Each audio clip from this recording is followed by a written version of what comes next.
Magandang hapon mga kapatid.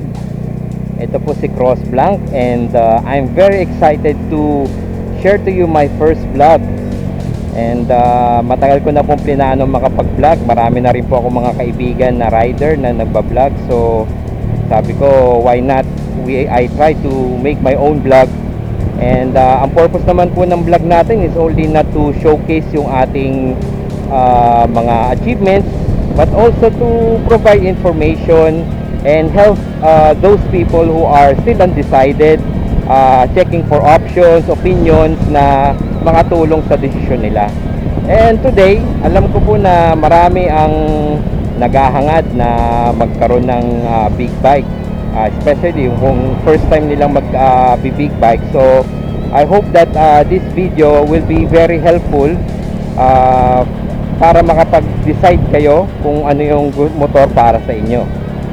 Sa akin po kasi ang napili ko ay itong Dominar UG400.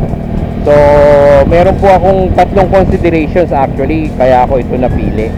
Unang-una, yun ang kumbaga, ito yung talagang gusto ng lahat, no? Kaya sila nagbi-big bike is yung makadaan sila sa expressway kagaya nito. Yung expressway legal ka. So, pwede kang dalhin from point A to point B nang mas mabilis kaysa magbabayan-bayan. Kasi naalala ko po noon meron akong Honda PCX 160 na very convenient naman ang pagdadrive ko noon kasi maxi scoot siya. Kaya lang, sobrang stressful naman pagdating mo sa mga bayan-bayan na biyahe. Grabe talaga, lalo na nung nagpunta kami ng Pagudpud at dumaan kami sa may Valenzuela, sa may MacArthur Highway. Yung mga motorista po na dumadaan ng norte, alam po nila yan kung gaano kasumpa-sumpa talaga ang MacArthur Highway dyan sa may parting Valenzuela. Kaya talagang every time po yan ang talagang ayoko sanang daanan, pero wala akong choice kasi parang yan lang ang only way going north. So yun ang isa sa consideration ko. Hindi naman po ako karirista. Kung makikita nyo, takbong pogi lang tayo. Yung iba syempre mga mahilig kumataw dahil mas malataas ang sisi ng kanilang motor. Okay lang naman din po yun. Ang sa atin lang maging accessible lang sa atin yung mga daan na medyo minsan mahirap daanan. And then second thing na kinonsider ko is yung cost. Siyempre yung fuel cost, maintenance cost, repair cost, yan importante rin po yan.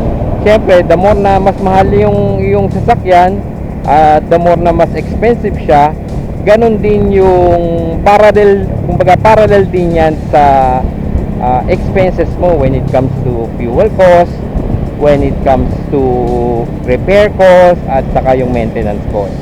So masasabi ko itong si Dominar is napaka-friendly niya pagdating sa budget, no? Kasi una, mura lang ang halaga ng ating motor, nasa 200,000 lang.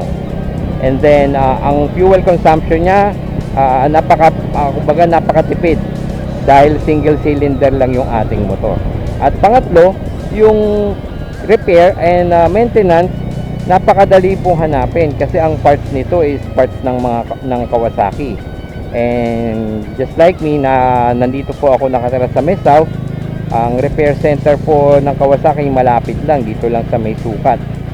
So madali lang pong puntahan. And meron din mga local repair shop na madali pong mapuntahan, na marunong pong mag-repair ng mga big bike. And shoutout po pala sa isa sa aking mga nakatulong lalo na sa mga needs ko ng repair and checking dito sa aking Dominar, kay Sir Ejo. Shoutout po sa inyo. And then again, yun po yung dalawang naunang consideration ko.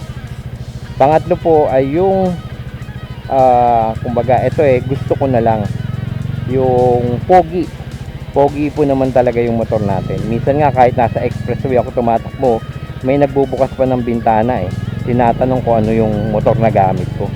So ganun po siya kumbaga ka head turner. So lahat naman po ng bumibili ng motor, syempre una nilang hinahanap dyan yung look.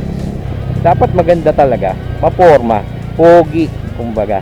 yan ang mga kumbaga isa sa consideration ng mga motorista, which is fair enough naman talaga na i-consider kasi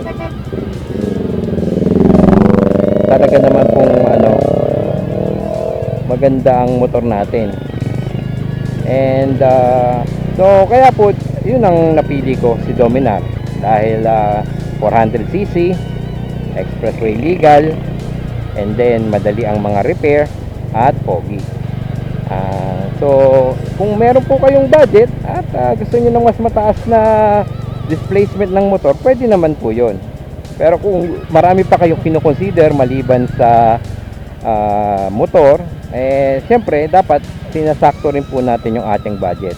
And a little piece of advice lang po, wala naman pong masamang mangarap, basta yung pangarap lang po natin ay yung sakto lang sa kakayanan natin.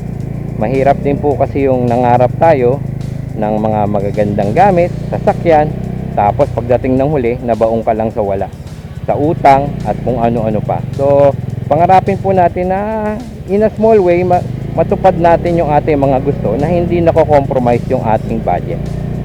So sana po nakatulong sa inyo itong vlog na to, at Godspeed po sa inyong lahat. And then for more updates sa aking video, you can subscribe to my channel and hit the bell notification button para po updated kayo sa mga i-upload ko pang videos in the future. Marami pong salamat and God bless you all.